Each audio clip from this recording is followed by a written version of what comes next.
¿Qué tal? Estamos a punto de concluir con la resolución de las preguntas de matemáticas de esta guía. Vamos a concluir con el pensamiento analítico, específicamente de las preguntas relacionadas con matemáticas. Iniciaríamos con la número 3 que me pide las caras de los cubos sombreados que quedan ocultas. En este caso son 3 los cubos que están sombreados, por lo que primero debo de calcular cuál es el total de caras que debería de ver. 3 cubos, cada uno tiene 6 caras, 3 por 6, 18 caras totales. Debo de realizar el conteo de las que sí veo, que serían 1, 2, 3 aquí, 4, 5, 6, 7. 7 son las que sí veo, a una resta de las totales menos las que sí veo, quedándome entonces que las ocultas únicamente serían 11. Para la siguiente, la número 9, me pide el código utilizado mediante esta tablita de la clave 783. Lo que debemos de saber es que primero es el símbolo de la fila y después el de la columna. Mi primer descarte es porque necesito 2 símbolos para cada número. Son 3 números por 2 símbolos, me quedarían entonces 6 símbolos, descartando entonces el inciso A y el inciso B.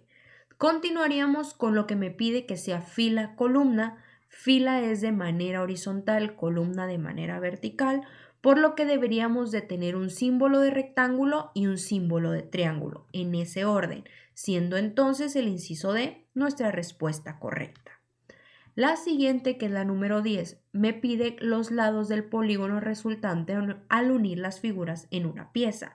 En este caso, no hay mayor solución que contar los lados que tiene la figura, ya que está muy sencillo ver cómo se va a unir, quedándome 1, 2, 3, 4, 5, 6 lados entonces como respuesta correcta. Para el caso de la número 11, ¿cuál opción muestra diferentes vistas de la figura? En este caso, observar los pequeños detalles es lo que me va a ayudar a descartar mis opciones. El detalle más importante es que como se trata de un hexágono, estas fisuras o estas marquitas de aquí siempre deben de estar en mis imágenes. Entonces, elimino el B y el D porque no están aquí.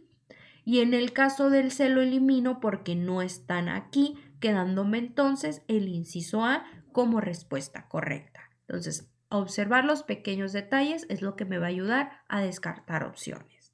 Avanzamos con la número 18. Dice, son combinaciones alfanuméricas que siguen una secuencia, excepto, entonces, de esta sucesión debo de encontrar el término que no corresponda.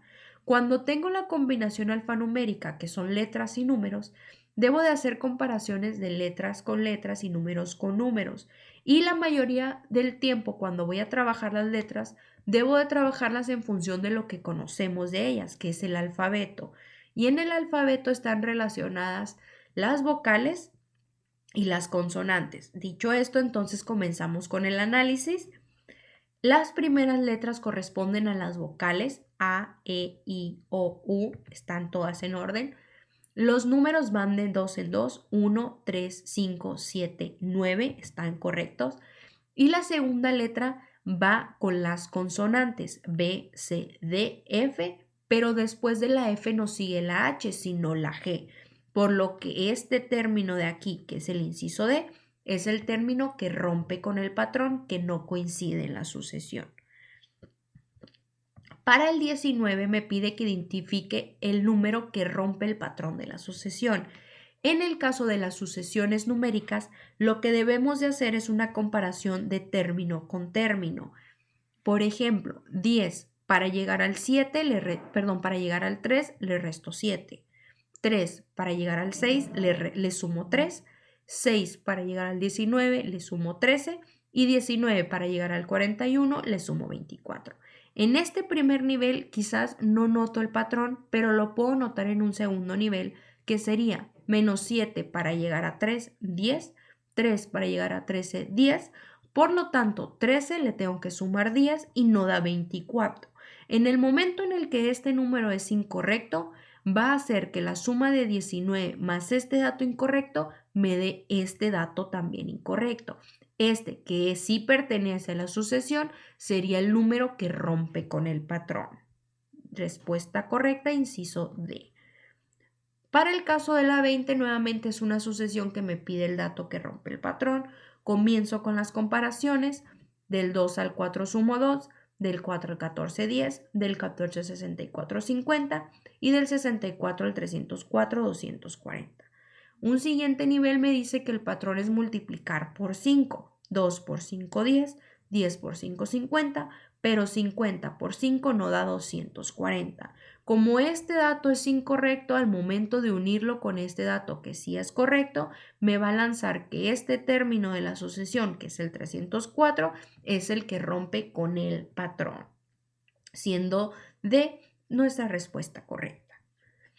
Continuamos con el 21, que dice, son cubos que pueden formarse con la plantilla excepto. Esta plantilla de aquí, lo que debemos de analizar es que al momento de formarla y hacer las rotaciones necesarias, estas 5 caras de aquí nunca cambiarán, pero que esta de aquí, al momento de rotarla, la podemos ver como 3 líneas verticales o 3 líneas horizontales, por lo que es necesario observar de mis respuestas con mayor detalle las que tienen estas 3 líneas.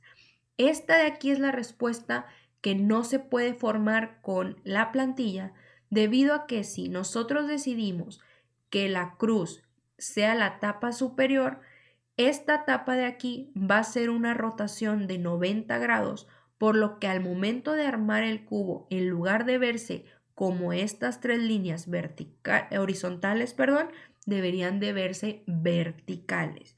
Quizás el momento de armar los cubos es un poquito complicado, pero sí hay que notar esos pequeños detalles al momento del cambio.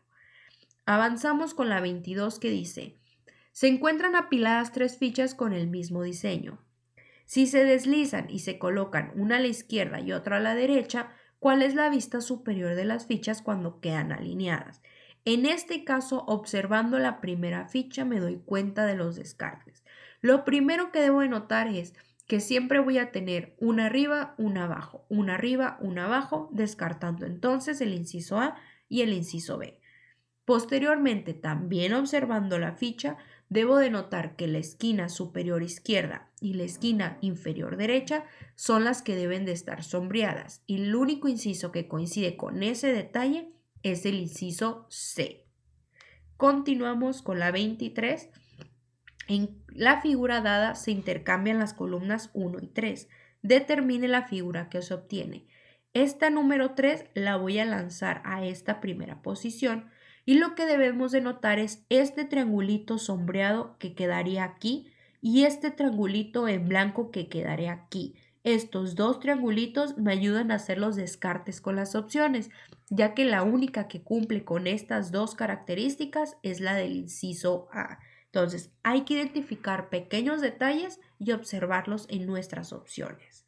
La siguiente, que es la número 24, dice, ¿qué figura bidimensional se forma al deshacer el cubo? En este caso, como el 5 y el 2 y el 6, nosotros queremos que se vean como caras adyacentes. En nuestra plantilla deben de ser caras también adyacentes, es decir, estar uno junto con el otro. Y el único que coincide con esa característica es el inciso A. Por eso es nuestra respuesta correcta. Para la última de pensamiento analítico, que es la 25, me pide que cuál de las figuras que están dentro del cuadrado tiene un área diferente a las demás. En este caso, tenemos cuadrados y triángulos. 2 triángulos forman un cuadrado. Lo único que hay que hacer es el conteo. En este caso son 7 cuadrados. En este caso son 7 cuadrados. En este caso son 5 cuadrados y 4 triángulos, es decir, 7 también unidades. Pero en el caso del 4 tenemos 5 cuadrados y 2 triángulos únicamente, lo que hace que sean 6 unidades, siendo entonces el 4 el que no tiene el mismo área. Y esa sería nuestra respuesta correcta para la 25. Hasta aquí hemos finalizado con la resolución de esta guía. Espero que haya sido de gran apoyo para ti. Recuerda que hay 3 videos de la guía completa, 2 del área de matemáticas y 1 de pensamiento analítico. Me despido y fue un placer haber estado contigo.